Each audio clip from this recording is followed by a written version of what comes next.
علي وأبوء بذنبي فاغفر لي فإنه لا يغفر الذنوب إلا أنت. أصبحنا على فطرة الإسلام وعلى كلمة الإخلاص وعلى دين نبينا محمد صلى الله عليه وسلم وعلى ملة أبينا إبراهيم حنيفا مسلما وما كان من المشركين أما بعد. اللهم إنا نسألك علما نافعا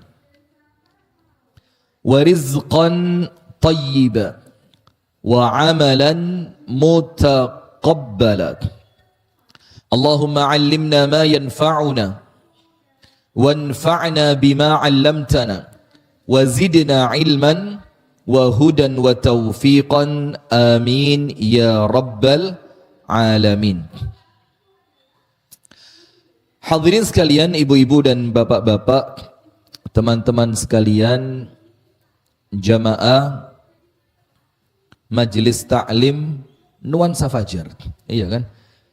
Yang bertempat di Masjid Ahmad Yani. Alhamdulillah, kita bersyukur kepada Allah atas nikmat yang Allah karuniakan. Kemudian salawat beriring salam semoga tercurahkan kepada uswah kita, Nabi besar, Nabi agung, An-Nabi Muhammad sallallahu purna. Amin ya rabbal alamin. Yaitu diawali dengan apa? Kemarin tawakal. Tawakal sudah? Sudah. Kemudian sekarang kita berbicara apa? Babun minal imani billahi as-sabru ala aqdarillah. Bab yang berbicara tentang iman kepada Allah, termasuk bagian dari iman kepada Allah. Jadi kalau kita ini orang yang iman kepada Allah, maka salah satu bagian keimanan itu kudu sabar atas takdirnya Allah. Harus sabar. Minal iman termasuk bagian dari keimanan. Jadi termasuk apa bagian dari keimanan itu? Sabar di dalam menghadapi ketetapan takdir yang ditulis. Saya gudo bahasa Inggris. Ternyata ada guru bahasa Inggris di situ. Masya Allah. Kisinan saya ya. Loh, kok pinter? Saya tanya. Ibu kok bisa bahasa Inggris? Dosen ya? Teman-temannya bilang apa? Pensiunan guru bahasa Inggris, Ustadz. Oh alah. Ini senjata makan tuan ini. Nggak tahu beliau datang nggak sekarang? Enggak. Sudah. Maka ketika ada seseorang itu tidak bisa sabar atas takdirnya Allah. Misal, Allah takdirkan dapat suami, ya mudah-mudahan enggak lah ya. Amin ya rabbal alamin. Kok ternyata suami ini tidak bertanggung jawab. Bukan suami yang kemudian menyayangi, istri bisa menjadi sosok seorang ayah yang baik untuk anak-anaknya. Apa yang terjadi? Maka ya mau tidak mau, kita dituntut untuk ridho dengan takdir itu. Dan kemudian diminta untuk sabar. Yang sabar tersebut menunjukkan iman ada berapa? Cek. Farid, ini mic-nya kok kayak aneh ini. Adat nomor 2. Oh itu Islam ya, Masya Allah. Anda masih sadar berarti. Ini kayak sarapan tenanan ini.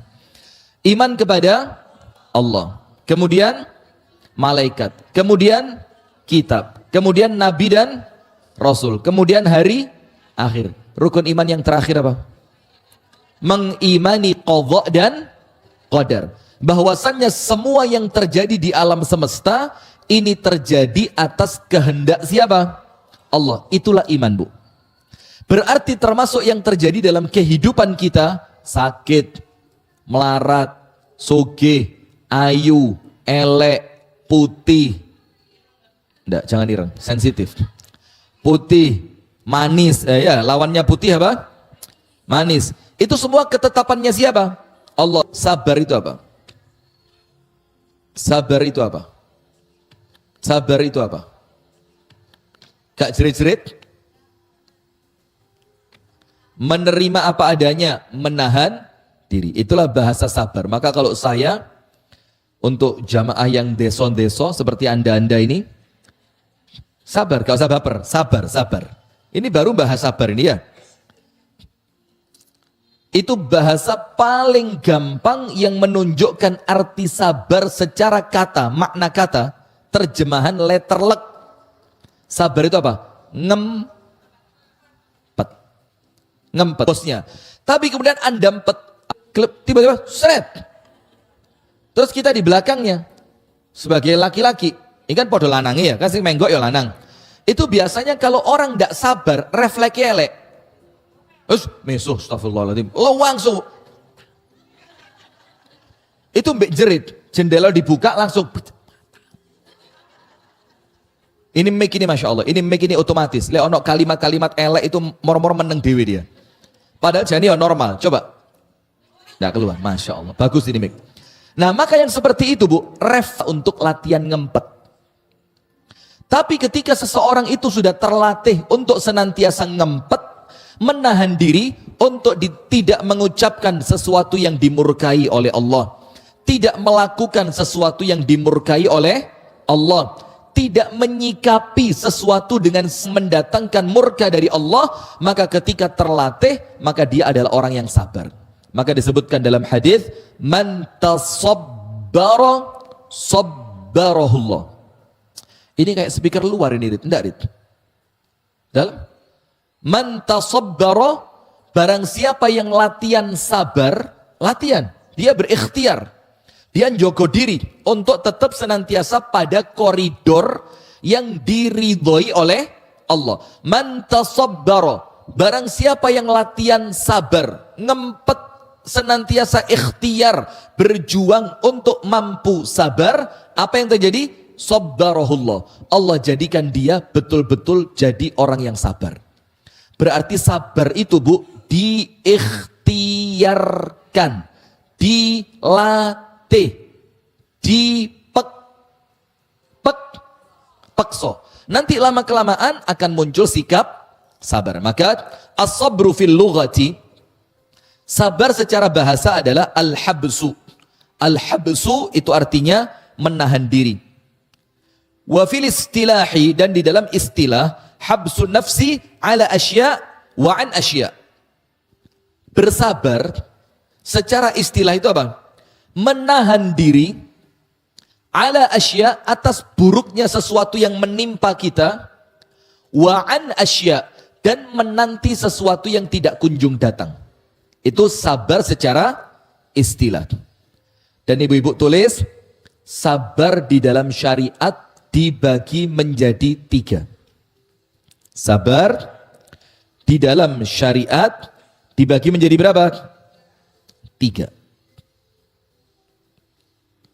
Nomor 1, as-sabru ala ta'atillah, sabar untuk senantiasa taat kepada Allah Subhanahu wa ta'ala. Nomor 1, sabar untuk apa? Senantiasa taat, ketaatan kepada Allah Subhanahu wa ta'ala. Saya mau tanya, orang tahajud perlu sabar apa enggak? Kalau enggak sabar, tahajud apa enggak dia? Enggak mungkin. Karuan, turu. Angkat tangan yang tadi malam enggak tahajud. Saya tak merem.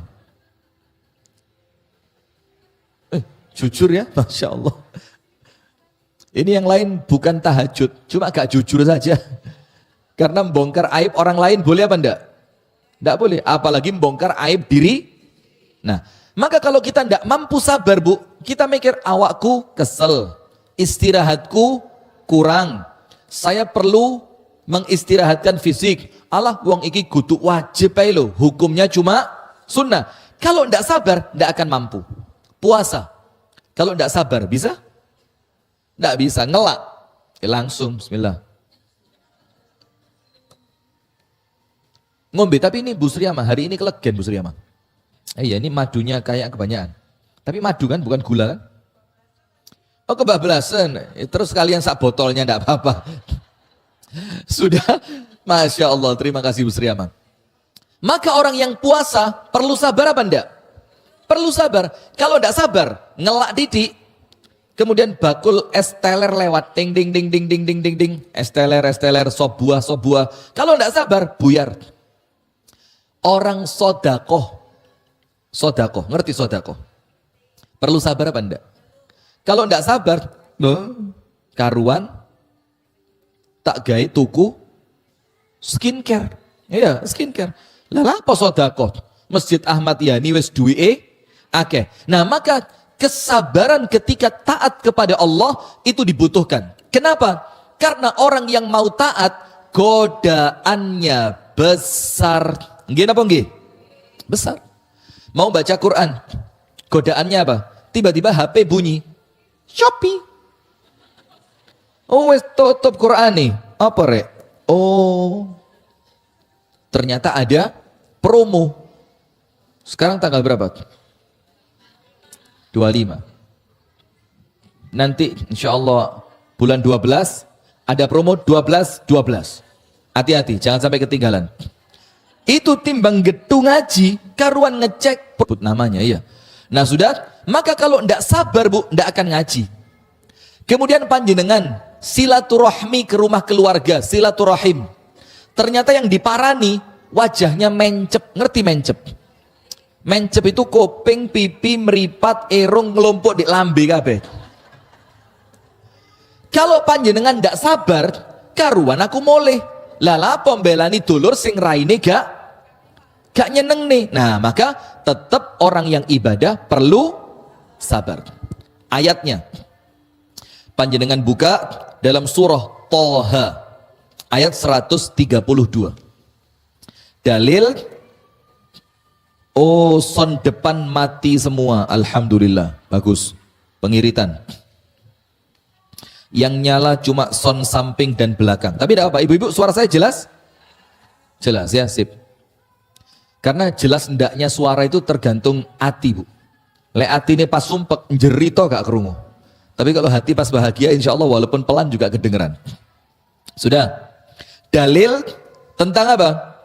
Tentang bahwasannya sabar yang nomor satu adalah sabar di dalam taat kepada Allah. Sabar untuk terus-terusan istiqomah ibadah, mendekatkan diri kepada Allah. Surat Thaha ayat berapa?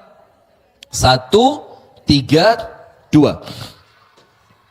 Allah Ta'ala berfirman, A'udzu billahi minasyaitonir rajim, wa'mur ahlaka bis salati wastabir 'alaiha.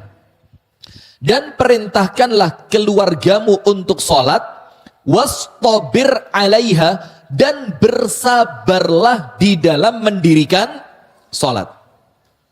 Ini dalil yang jelas bahwasannya Allah menunjukkan kepada kita ketika salat perlu sabar.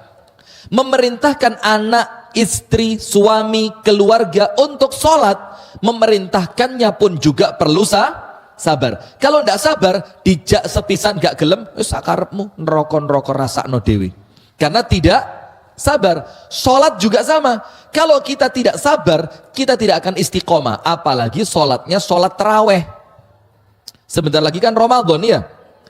Kalau pas kedapatan imam yang bacaannya panjang, meni masjidnya buyar. Saya kelas 4 SD, kelas 4 atau kelas 5, bikin tim survei sama teman-teman saya sekelas. Itu di malam pertama Ramadan. Saya sebar teman-teman saya ke beberapa masjid dan musola.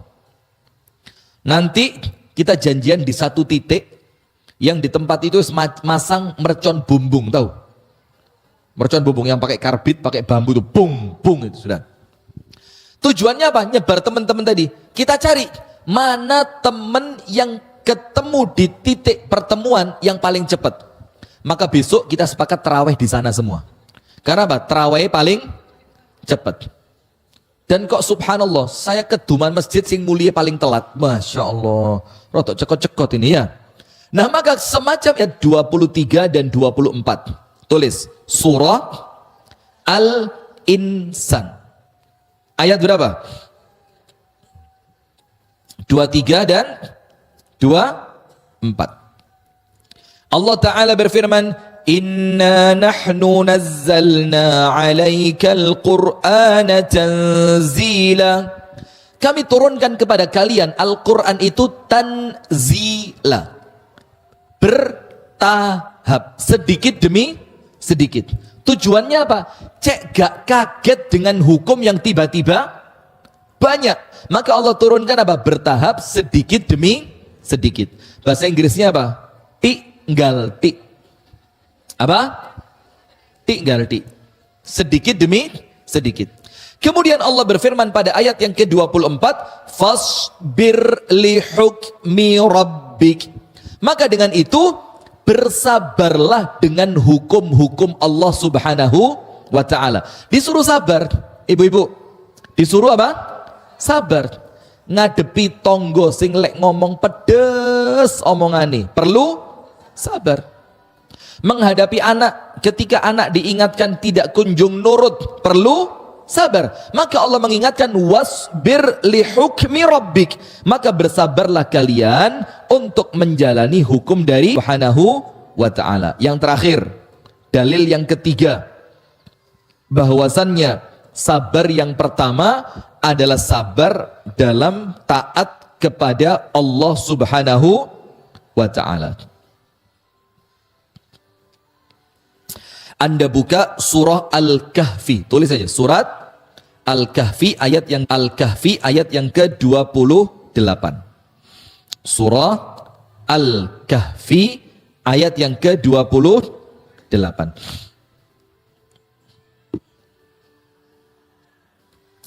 Allah Subhanahu wa taala memerintahkan Nabi Muhammad untuk ke Kancan. Ngerti ke Kancan? Berteman. Dengan siapa? Dengan orang-orang soleh, orang-orang yang ahli zikir. Yang diperintah siapa? Nabi Muhammad. Perintahnya apa? Disuruh berteman dengan teman-teman yang baik.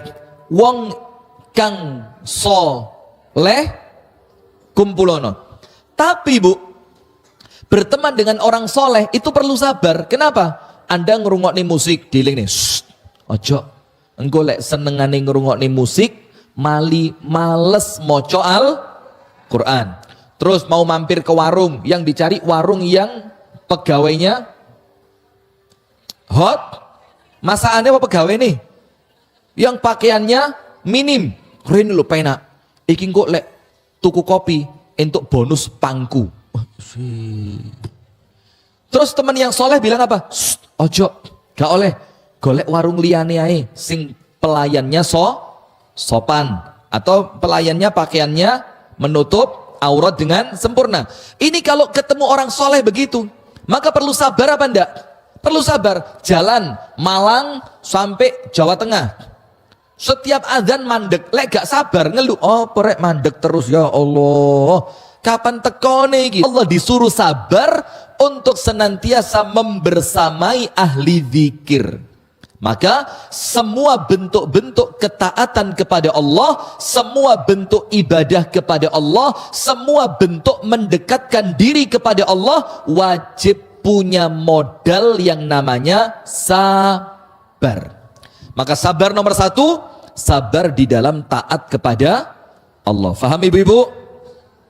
Berarti orang kalau mau taat kepada Allah harus sabar. Nomor dua, jenis sabar yang kedua. Jenis sabar yang kedua, as-sabru an ma'siyatillah. Bersabar untuk meninggalkan kemaksiatan. Nomor dua apa? Sabar untuk meninggalkan apa? Maksiat. Bu, maksiat itu enak apa enggak? Sudah. Astagfirullahaladzim. Kok enak ini apa? Sembrono ini. Ya maaf ya, memang secara naluri manusia sesuatu yang dilarang itu nampaknya apa? Menarik. Ibu-ibu kalau lewat di suatu jalan terus ada tulisan ada banner warna kuning, tulisannya merah. Kan itu mencolok sekali ya. Dasarnya kuning, warnanya dasarannya kuning, tulisannya merah. Tulisannya apa?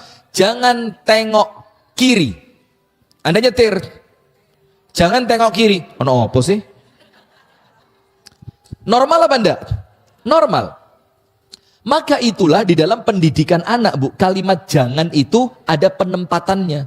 Karena anak kita usia-usia pertumbuhan itu rasa penasarannya sangat tinggi. Jangan naik ke atas ya. Wes, lek dipenging koyok di siapa orangnya? Ayo angkat tangan. Sudah, maka anak panjenengan ojo munggah loh yo. Maka jangan pakai kalimat sekedar larangan, tapi beri penjelasan. Nak, di atas itu nak banyak tikus. Di atas itu nak banyak debu. Maka kalau kamu tidak kepingin terjadi sesuatu yang buruk, baru jangan naik. Tapi kalau cuma larangan, tidak ada penjelasan, malah apa? Penasaran. Nah, maka dengan itu, ketika meninggalkan apa yang dilarang oleh Allah, perlu sabar apa enggak? Perlu. Anda tahu Nabi Adam dan Siti Hawa? Allah bilang apa?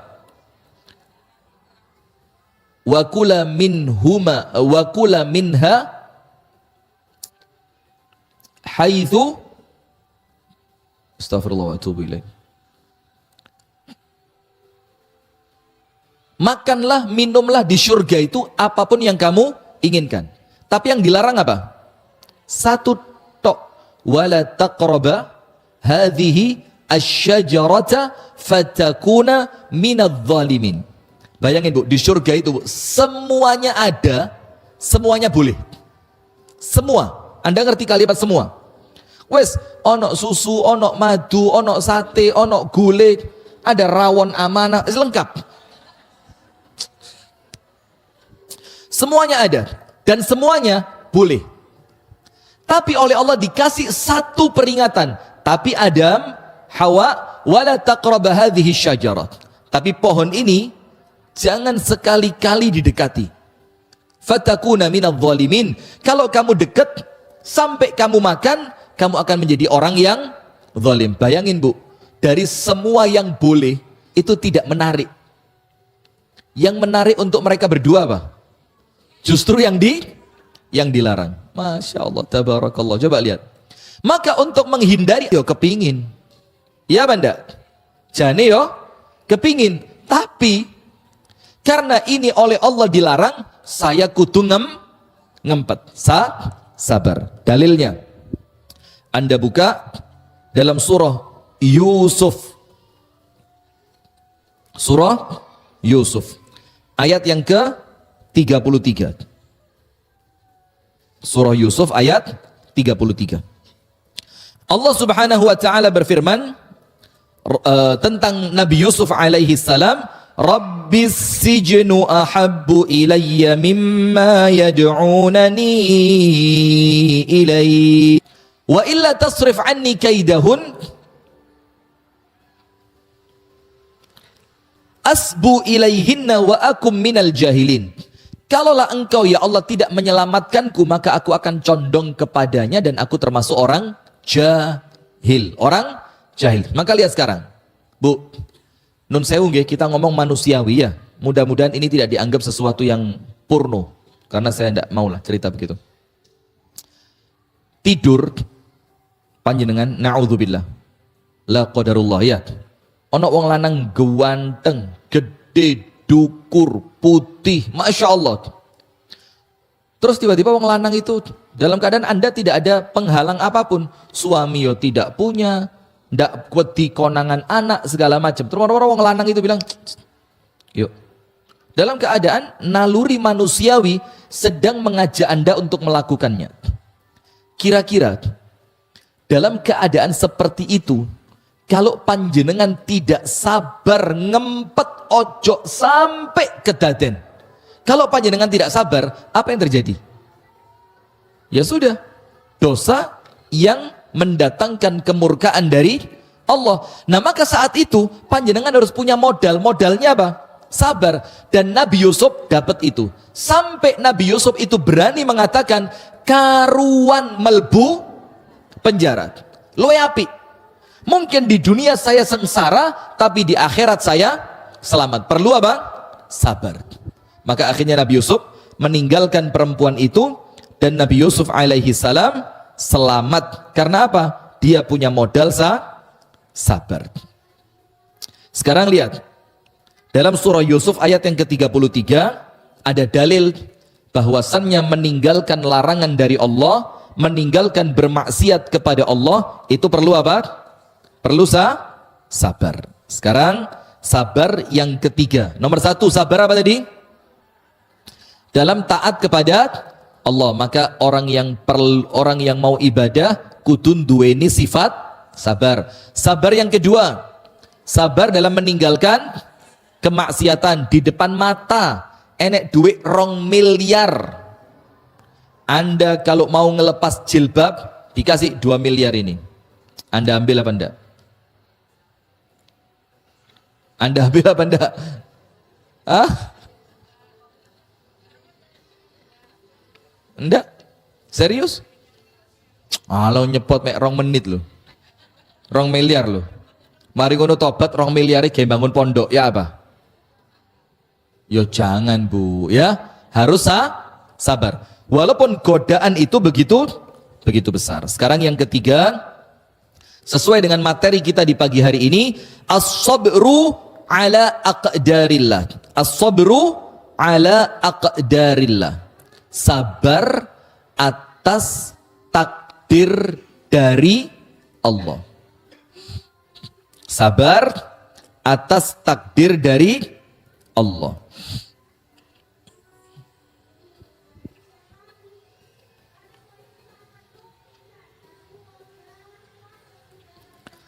Apa sabar atas ketetapan takdir Allah itu, Bu? Artinya, ketika Allah mendatangkan dalam hidup kita ini takdir yang tidak kita inginkan.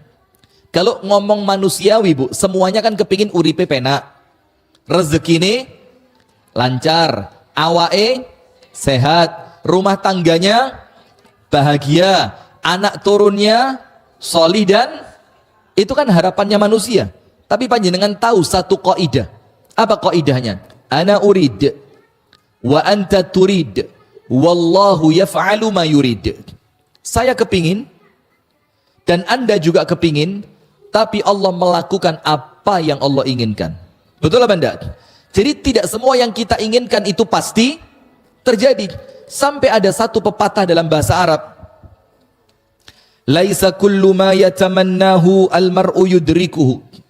Laisa ma kullu ma yatamannahu al-mar'u yudrikuhu. Tajrir riyahu bima la tashtahihi sufunu. Tidak semua yang manusia inginkan itu bakal dia dapatkan. Sebagaimana terkadang angin itu bertiup tidak pada arah yang diinginkan oleh nelayan. Jadi kadang-kadang nelayannya kepengen kemana, anginnya kemana. Seperti itulah hidup ini. Nggak ono Bu wong di dunia itu semuanya baik-baik saja, itu nggak ada. Ini orang bermasalah semua ini. Ya mulai sana. Ini bermasalah semua ini, ya termasuk muter ke sini juga. Podo kabeh. Karena apa? Namanya dunia ini, Bu, kepada manusia terbaik pun itu tidak ramah. Apalagi kepada kita. Siapa manusia terbaik itu? Nabi Muhammad. Nabi Muhammad itu, Bu, ditinggal wafat oleh ayahnya sebelum Nabi Muhammad lahir. Nabi Muhammad umur 6 tahun ibundanya wafat. Lagi enak-enaknya diasuh oleh pamannya, oleh kakeknya wafat. Pindah lagi ke siapa? Pamannya. Masya Allah, itu di usia sebelum kenabian. Nanti setelah jadi nabi lagi, Masya Allah, dihujat, diboikot, diseksa, diperangi, berat. Kepada manusia terbaik saja, dunia ini tidak bisa ramah. Terus Anda berharap dunia ramah kepada Anda? Mustahil, tidak ada. Terus apa obatnya? Satu, sabaro. Apa obatnya? Sabar. Anda buka dalam surah Al-Insan, sama seperti yang tadi, di ayat yang ke-24. Surah apa? Al-Insan, ayat berapa? 24.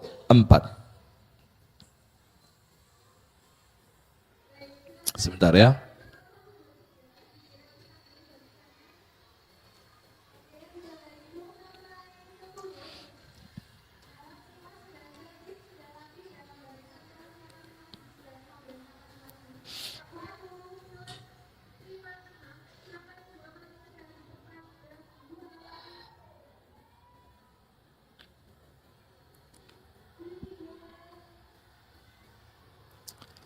Sip. Al-Insan ayat 24. Fasbir li hukmi rabbik, bersabarlah atas ketetapan Tuhanmu. Kata Syekh Utsaimin, hukum di sini boleh jadi hukum yang berkaitan dengan takdir.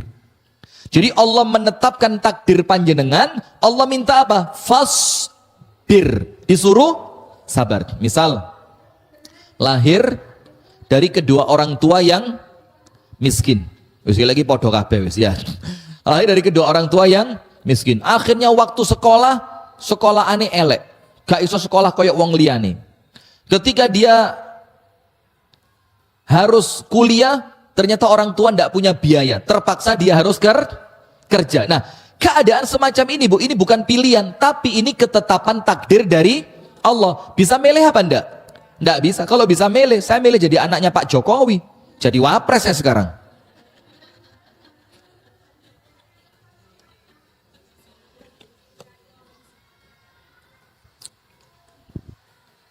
Sebentar.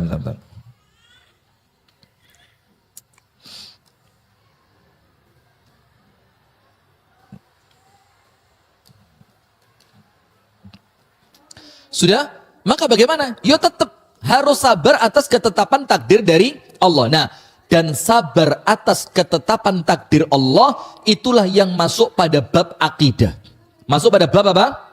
Akidah. Masuk dalam kitab Tauhid. Jadi ridho, pasrah, ikhlas, nerimo dengan apa yang Allah tetapkan, itulah yang menunjukkan kesempurnaan iman kita kepada Allah Subhanahu wa ta'ala. Ayat yang lain, panjenengan buka surah Al-Ahqaf.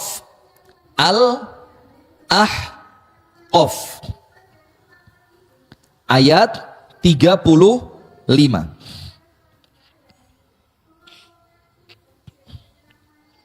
Al-Ahqaf ayat 35.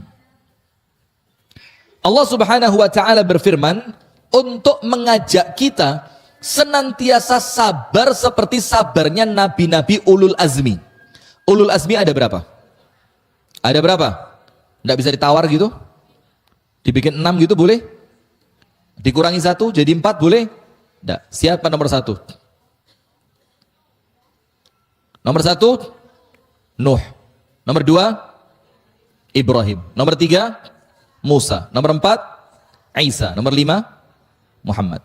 Yang paling afdol dari yang 5 ini siapa? Muhammad. Ibu-ibu lihat kisah kehidupan 5 orang Nabi ulul azmi ini. Gak ono sing enak blas. Nabi Nuh dakwah berapa tahun? 1000 dilongi 950 tahun. Yang ikut berapa? Wa ma amana ma'ahu illa qalil. Yang melok mek didik. Bahkan ketika akan terjadi banjir besar, Nabi Nuh memanggil siapa? Anaknya. Ya bunayyarkam ma'ana. Nak, melok aku nak. Anaknya bilang apa? Moh. Sa'awi ila jabali ya'simuni minal ma'. Enggak Pak, saya tak naik ke gunung saja. Yang di gunung itu saya akan selamat. Nabi Nuh bilang apa? La asimal yawma min amrillah. Nak, dino iki gak ono sing selamat. Akhirnya anaknya ikut apa enggak? Enggak ikut. Anaknya katut tenggelam. Dicemooh sama umatnya segala macam. Tapi Nabi Nuh tetap sabar. Maka itulah kisah Nabi Nuh. Yang kedua siapa? Ibrahim. Anda tahu Nabi Ibrahim bapaknya siapa? Azar. Apa pekerjaannya Azar? Produsen Tuhan. Loh ya apa? Iya kan? Pembuat patung. Anaknya Nabi yang akan menghancurkan patung itu. Anda tahu bagaimana beban mentalnya Nabi Ibrahim? Dia mengajak menyembahannya kepada Allah, bapak yang di omah sedang produksi Tuhan. Kemudian agak besar lagi, Nabi Ibrahim diusir sama bapaknya. Bapaknya bilang, "Araghibun anta an alihati ya Ibrahim?" Kamu tidak senang sama Tuhan saya wahai Ibrahim. Kalau kamu tidak senang, pergi aja, pergi, diusir. Nomor 3, besar lagi, ketika dakwah, mari mecahi berhala, terus segala macam, konangan, pelakunya adalah Nabi Ibrahim. Diapain Nabi Ibrahim? Dibakar. Anda tahu, dibakarnya Nabi Ibrahim keadaannya seperti apa? A'azanallahu wa iyyakum, telanjang bulat. diikat tangannya, diikat kakinya pakai rantai besi. Maka disebutkan dalam riwayat, tidak ada hari yang Nabi Ibrahim lebih malu dibandingkan hari itu. Itu apinya tidak padam, tidak padam 7 hari 7 malam. Ada burung lewat di atasnya, langsung mati karena hawa panasnya. Bukan kena apinya loh, kena hawa panasnya. Dan Nabi Ibrahim dilemparkan ke sana, dalam keadaan Nabi Ibrahim sujud kepada Allah. Setelah apinya padam 7 hari, tidak sedikit pun kulitnya tersentuh oleh api, bahkan tidak ada yang kena item-itemnya abu sama sekali. Terus bapaknya lewat, bapaknya bilang apa? Ni'mar rabbuka ya Ibrahim. Sebaik-baik Tuhan, ya Tuhanmu itu. Beriman bapaknya? Enggak. Itu Nabi Ibrahim. Nuh, Ibrahim. Terus Musa. Nabi Musa lebih parah lagi. Baru lahir. Apa? Musuh terbesarnya. Bayangin Bu. Pisah dari ibunya. Kemudian ketika besar lagi, diuber-uber sama Firaun. Sampai kemudian pergi ke negeri Madian. Betul enggak? Kisahnya kan begitu. Sampai Madian tidak ada makanan, tidak ada minuman. Ketemu perempuan, diewangi. Baru hidupnya sedikit mudah. Balik lagi ke Mesir. Bawa pergi Bani Israel. Bani Israel yang dibawa pergi untuk diselamatkan, malah ngelok nih Nabi Musa. Ya Musa, innalah mudrakun, getun melok sampean iki. Iki mesti konangan ketangkep sama Fir'aun ini. Lihat Nabi Musa. Sabar apa enggak? Sabar. Nuh sabar. Ibrahim sabar. Musa sabar. Yang keempat, Nabi Isa. Wih, tambah serem lagi. Bukan cuma Nabi Isanya, ibunya pun kena. Anda tahu, Siti Maryam itu, ketika sudah mulai senden di pohon kurma, dia bilang apa? Ya laitani mittu qabla hadha wa kuntu nasyan mansiya. Ya Allah, karuan aku mati ya Allah, bayangin. Dan kemudian aku terlupakan. Tidak ada orang pernah kenal yang namanya Maryam. Gak apa-apa ya Allah, karuan aku mati. Daripada nanti bayi ini lahir, saya mau ngomong apa sama mereka ya Allah? Panjenengan pernah kena masalah sampai kerosok mati luwih enak timbang masalahku? Kalau ngelihat orang lain hidupnya berantakan, ojo dienyek. Kenapa? Kalau bisa milih, dia tidak mau milih itu. Jangan dihina. Orang-orang yang kemudian rumah tangganya rusak, Anda tidak tahu bagaimana beratnya dia mempertahankan rumah tangga itu sebelum pada akhirnya dia milih untuk bercerai. Ojo dienyek. Ketika ngelihat anaknya orang lain diuji oleh Allah kena narkoba, kena ini, judi online, ketangkep polisi, begini, ojo dienyek. Itu perjalanan hidup dia yang memang telah menjadi catatan takdir dari siapa? Allah. Nah, maka kita perlu satu modal yang namanya apa? Sabar. Sampai Allah Subhanahu wa taala berfirman dalam surah Al-Ahqaf ayat yang keberapa? 35. Allah memerintahkan kita untuk sabar seperti sabarnya ulul azmi. Terakhir, Rasulullah sallallahu alaihi wasallam bersabda kepada seorang perempuan yang kehilangan anaknya meninggal dunia. Jadi anaknya meninggal dunia, masih kecil anaknya. Maka perempuan itu apa? Nangis di atas kuburan anaknya. Nangis terus tidak berhenti. Dia merasa menyesal, kenapa kok anakku wafat. Sekarang mau nangis, banter-banterin nangis, iso balik ke anaknya? Tidak bisa. Sekeras-kerasnya dia dengan perasaan sedihnya, kembali itu anak? Enggak juga. Maka yang meringankan apa? Ya justru sabarnya itu. Maka ketika Rasulullah melihat perempuan itu nangis di atas makam anaknya, Rasul bilang cuma dua. Nomor satu, fal tasbir.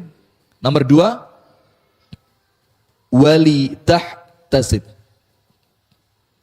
Hendaknya kamu sabar dan mintalah pahala dari Allah atas ujianmu ini. Di sini menunjukkan bahwa ujian itu, Bu, itu mendatangkan pahala. Saya tanya, ayo yang di belakang jawab. Kalau enggak jawab, enggak boleh pulang. Balik SD mana ini?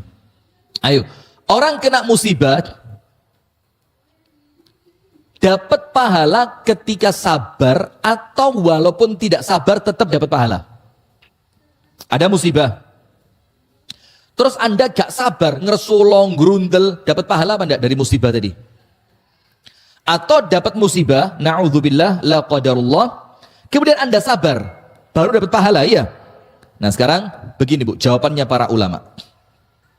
Para ulama itu mengatakan pendapatnya terbagi dua.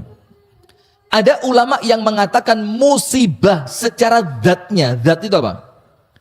Ya bendanya itu mau disabari atau tidak dapat pahala. Dan menggugurkan dosa. Jadi tidak peduli orangnya sabar atau tidak. Ada pendapat yang seperti itu. Tapi kalau orangnya sabar, maka dia dapat tambahan pahala dari sabarnya. Dan ini sepertinya pendapat yang paling ringan untuk kita. Jadi musibah itu kan gak enak. Tidak mungkin Allah Ta'ala itu memberikan sesuatu yang tidak nyaman, kemudian Allah tidak ngasih bayaran. Itu tidak mungkin. Nah maka dengan itu, kalaupun ada orang kena musibah dan dia tidak sabar, insya Allah tetap untuk pahala musibahnya tadi. Kerosok gak enak itu oleh Allah dijadikan penghapus dosa. Tapi kalau dia mampu sabar, ridho, ikhlas, nerimo, pasrah, maka itu pahalanya berbeda lagi. Wes musibahin nekakne pahala, ketambahan sabarin nambahi pahala. Nah tapi kalau bisa, yo setiap ada musibah harus mampu sabar. Nah sekarang kita baca ayatnya, surah At-Taghabun ayat 11. Surat apa? At-Taghabun ayat 11.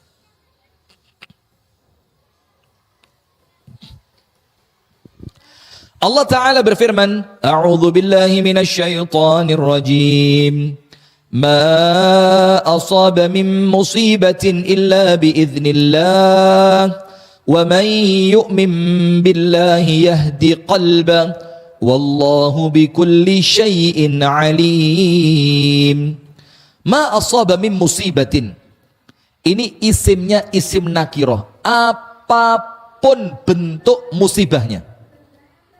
Mau yang kecil ataupun yang besar. Termasuk bentuk musibah itu apa sih Bu? Kesel, sumpek, apa lagi? Sakit, pikiran abot, itu semua bentuk musibah. Yang tidak mungkin semua itu tidak ada pahalanya. Nah sekarang lihat At-Taghabun ayat 11. Apapun musibah yang terjadi, illa biiznillah. Tidak mungkin terjadi kecuali atas izin dari siapa? Allah. Sing tenang Bu, sing tenang. Allah itu maha baik. Tidak ada yang lebih baik kepada Anda yang bisa mengalahkan kebaikannya Allah. Hatta ibu kita masing-masing. Itu api esek luwe api Gusti Allah. Ada cerita seorang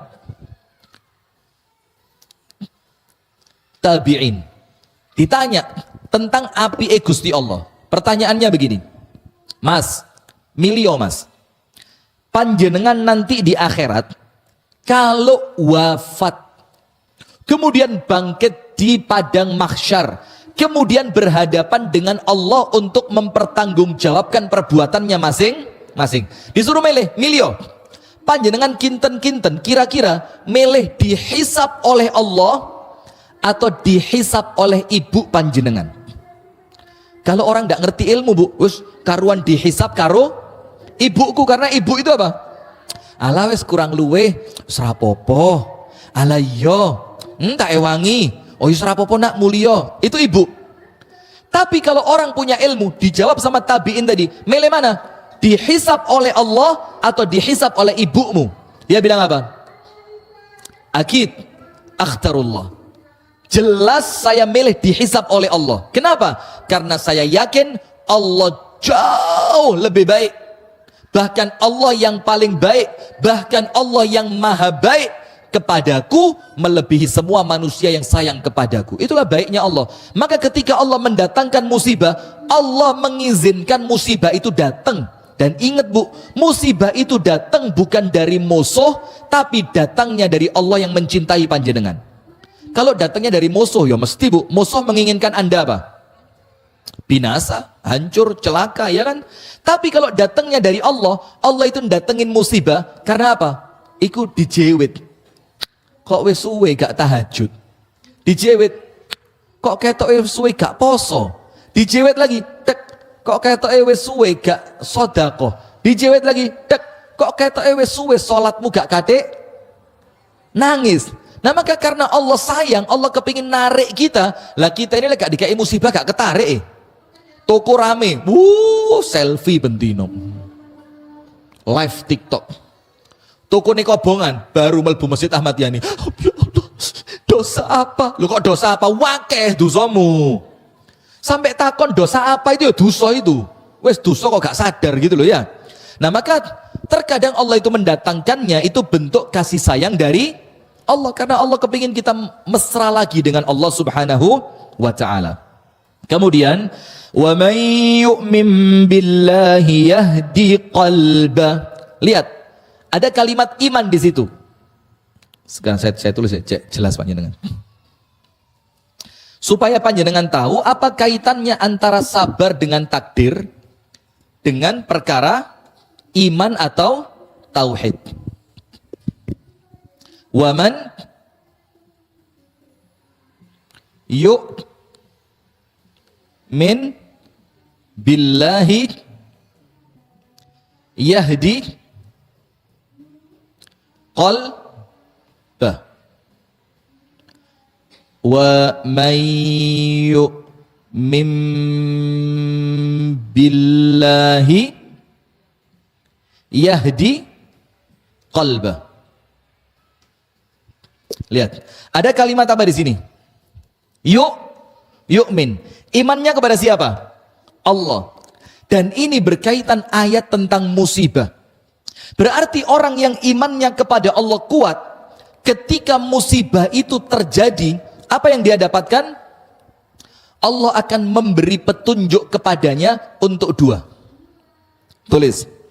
Apa petunjuk Allah ketika terjadi musibah untuk mereka yang beriman kepada Allah? Kan musibah itu orang beriman yo kena, orang yang tidak beriman juga kena. Tapi kalau musibah itu yang mengenai kepada orang beriman dan imannya kuat, maka apa yang terjadi? Allah akan berikan kepadanya dua perkara. Allah akan memberikan petunjuk, dalam bahasa kita, kalian Gusti Allah dituntun kene lho le nggone le. Lewati kene lho le, dalane iki le, carane ngene le. Itu kalau pakai bahasa kita. Maka Allah kasih dua. Nomor satu, yahdi qalbah. Hidayah yang Allah masukkan ke dalam hati, itu hidayah tentang apa? As-sabru.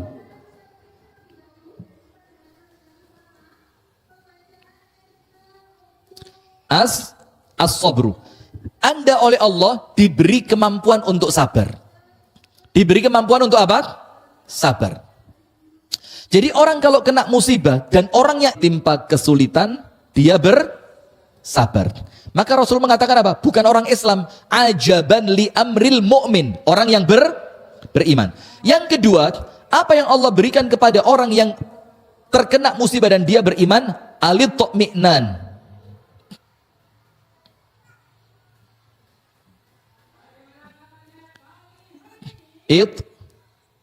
Itmi'nan. Apa itmi'nan itu? Atine tenang. Yang kedua itmi'nan, dikasih apa? Tenang. Yang pertama dulu, sabar. Tenang. Yang pertama dulu, sabar. Contohnya siapa? Orang yang beriman, kalau kena musibah mesti sabar. Ingat perempuan hitam dengan penyakit ayan di tubuhnya, ketika datang sama Nabi Muhammad, minta didoakan supaya sembuh. Nabi Muhammad bilang apa? Kalau mau tak doain sembuh. Tapi kalau mau kamu sabar dan ganjaranmu surga. Perempuan itu milih apa? Sabar. Pertanyaannya, kenapa kok dia mampu sabar? Karena dia mengimani adanya surga yang oleh Nabi Muhammad dijanjikan. Maka orang kalau imannya kuat, surga yang oleh Nabi Muhammad dijanjikan. Maka orang kalau imannya kuat, sabarnya mesti metu. Tidak ada orang imannya kuat ngamuk. Tidak ada. Kenapa? Sengaja saya ngageti kok emang. Nah, itmi'nan, ketenangan. Sekarang contoh tenang, contoh sabar sudah ya. Perempuan berkulit hitam. Dia milih sabar karena apa? Imannya kokoh. Dia yakin bakal dapat surga. Jadi panjenengan ojo khawatir bu, sabare panjenengan itu tidak akan sia-sia. Yakin, wes masa lalu tidak mungkin bisa berubah. Yang bisa berubah apa? Menyikapinya untuk masa. Nah itulah bu pentingnya iman. Barang siapa tidaklah terjadi musibah kecuali atas izin Allah. Dan orang yang iman kepada Allah, Allah jamin. Kalau ada musibah, Allah beri petunjuk ke dalam hatinya. Apa petunjuknya? Nomor satu, Allah tuntun dia untuk mampu sabar. Nomor dua, Allah tuntun dia untuk tetap memiliki hati yang tenang. Faham adik-adik? Nah, maka imannya kudu ditoto. Lah imani gak ditoto ya eman-eman bu. Karena orang hidup di dunia loh bu, ndak ada jaminan enak terus. Iya apa ndak? Ndak ada jaminan. Wong terkadang ya, mudah-mudahan tidak. Terkadang musibah itu datangnya tidak disangka dan diduga. Disangka dan dinyana ya, Masya Allah. Matur suwun mbak. Panjenengan Masya Allah loh ya. Ini bahasa Jawa campur Indonesia yang ini. Tidak disangka dan dinyana. Itu perasaan bahasa Jawa deh mbak. Gak dinyono-nyono yo. Kok jadi nyana ini apa ini ceritanya ini? Sudah wes, tidak usah dibahas. Sekarang lihat. Alqamah. Alqamah itu seorang tabi'in. Seorang apa? Tabi'in. Jadi tokoh tafsir dari kalangan tabi'in. Dia menafsirkan ayat ini, ma asaba min musibatin illa biiznillah wa may yu'min billahi yahdi qalbah wallahu bikulli syai'in alim. Apa tafsirnya Alqamah? Huwa ar-rajulu tusibuhul musibatu faya'lamu annaha min indillah fayarda wa yusallim. Waduh, kalimat ini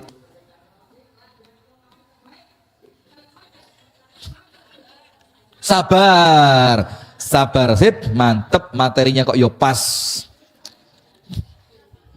Ya sabar insyaallah, Masya Allah. Huwa ar-rajulu tusibuhul musibatu faya'lam annaha min indillah fayarda wa yusallimu.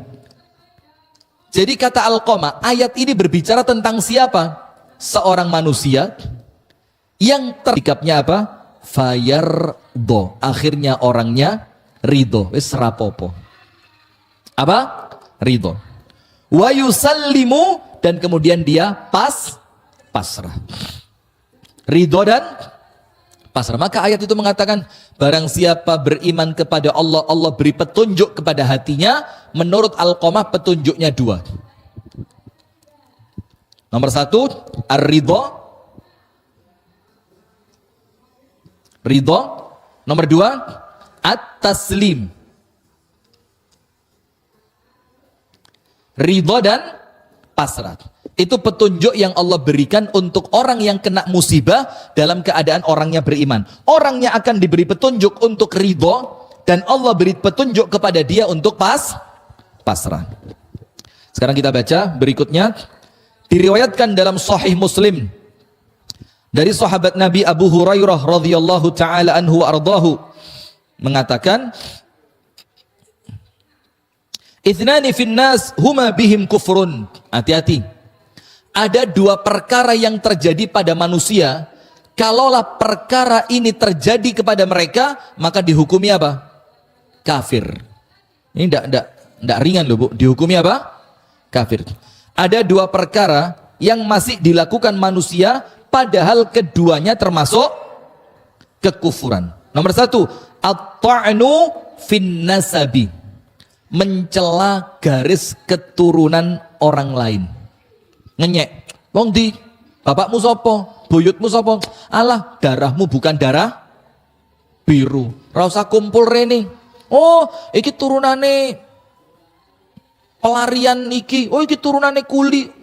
At-ta'nu fil ansab. Kalau di tempat kita sekarang apa? Itu biasa beda-beda nih, Jawa, Sunda, Arab, iki segala macam. Itu at-ta'an fil ansab, itu termasuk perkara jahiliyah yang apabila itu ada bisa jadi kufur. Enggak boleh. Kenapa kok enggak boleh mencela nasab? Karena kita enggak pernah bisa milih mau lahir dari siapa. Betul apa enggak? Panjenengan bisa milih mancung pesek? Bisa? Ya lek operasi ya iso. Dawakno 12 senti yo. Wih, 12 senti. Masya Allah. Anda tidak bisa bayangin itu. Hidungnya 12 senti pakai cadar, melengkung cadarnya ini. Masya Allah, mentiung ya.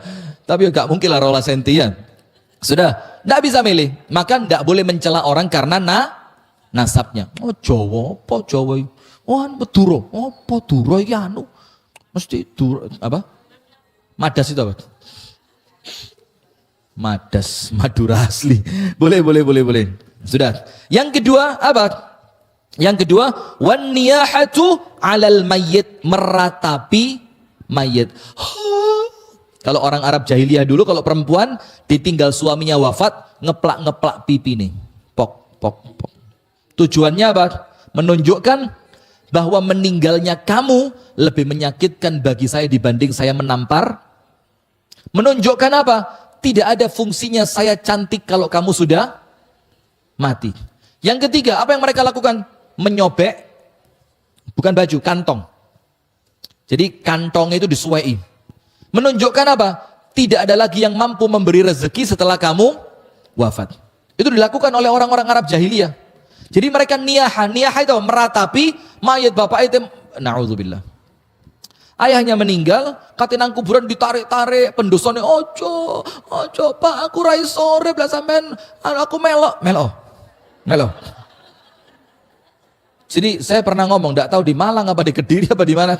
Jadi kalau ada perempuan, itu kan memang perempuan itu makruh bu ikut ke kuburan. Bukan masuk kuburan loh ya, ikut ngubur itu loh bu. Karena apa? Umumnya yang ngubur siapa? Laki-laki. Nanti Anda bakal campur laki-laki sebanyak itu. Yang kedua, dikhawatirkan juga perempuan itu tidak mampu menahan diri, nawangi segala macam, dan kejadian. Ketika ada seorang istri ditinggal wafat oleh suami satu-satunya,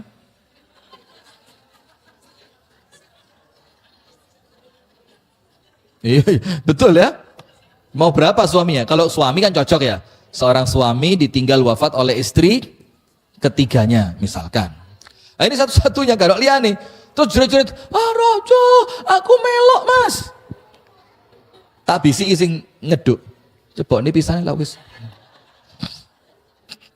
Lah kok melok itu loh. Atau karuan, bu lek kate melok, gak usah jegur. Lunggu otok dek ini, saat durungnya maghrib mulai, wajib mulai. Kenapa? Keweden. Saya pernah sekali, tak cerita nih ya. Ini orang lain belum pernah tak cerita nih, panjenengan tok ini. Maka jangan cerita-cerita lagi ya. Saya ziarah ke makam anak saya. Saya lupa hari apa. Pokok pagi-pagi lah sekitar jam 8 itu. Saya duduk di situ. Dan saya sering duduk itu kroso tenang ya 5 menit, kadang-kadang bahkan sampai 20 menit, kadang-kadang sampai gak kroso setengah jam.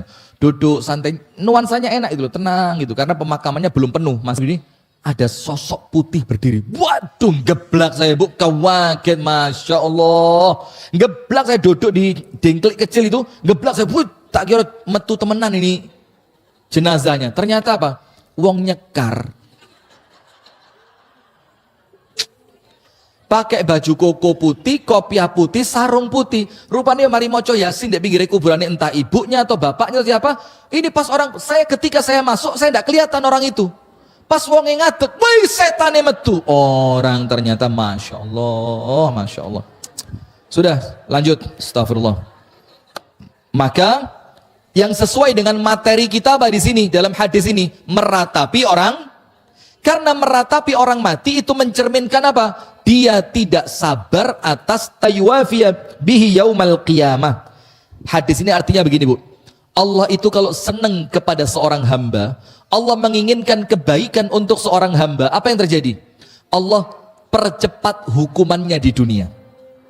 Supaya nanti di akhirat sudah selesai hukumannya dia, di akhirat tinggal senang.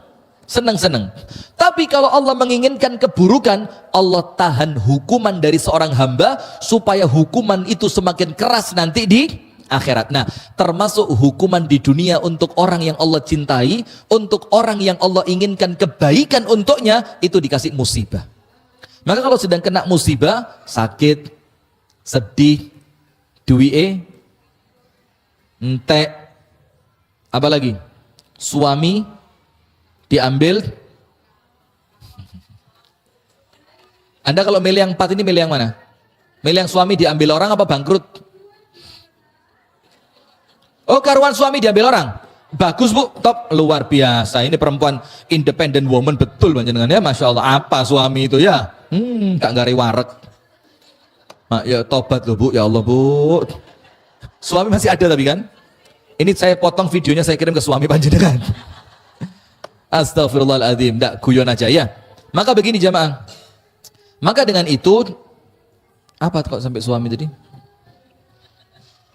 Didahulukan hukumannya sama Allah, termasuk bentuk hukuman itu apa? Musibah. Maka kalau kena musibah, yang ridho, yang sabar, yang pasrah, yang ikhlas, sabar. Karena apa?